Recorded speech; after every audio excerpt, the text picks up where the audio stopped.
Hi folks, and welcome back to the channel. Today I am here with this 2014 Mazda 3 with the 2-litre Skyactive engine. And today is all about actually introducing this car to the channel. So folks, I purchased this Mazda 3 a few weeks ago now, just as an extra runabout to have around the place. So don't stress folks, I've still got the Mercedes, the Audi and that old Falcon. You'll still see those cars featuring on the channel because I've got absolute no intention of selling those other cars. But back to the Mazda 3.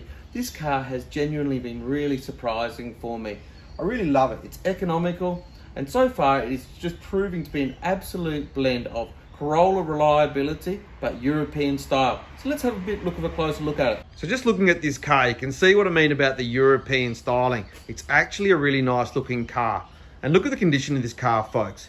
You can see it's in really good condition for a 2014, which is actually one of the reasons why I purchased this vehicle. So just looking at the condition of this vehicle, you can see by the interior, folks, that it is really in good condition on the inside as well. And as you can see, we've actually got a manual here, folks. So that was one of the advantages, one of the attractions to getting this vehicle. So finally, just looking under the bonnet of this vehicle, we've got the 2-litre Skyactive Petrol engine. And as per the rest of the car, inside and out, it's absolutely clean, tidy, and well maintained. So what's the intent with the Mazda 3 and the channel?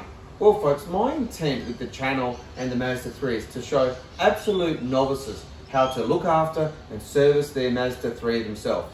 So you're going to see me starting with the absolute most basic videos, like even how to open the bonnet, how to change a spare tyre. Then I'll teach you more about the vehicle. I'll teach you how to check the coolant level, the oil level, and then how to do the servicing and repairs as they come along the way. So if that's something you're interested in, folk, or in any other of my maintaining the Audi or the Mercedes, then do subscribe to the channel, and I'll see you at the next one.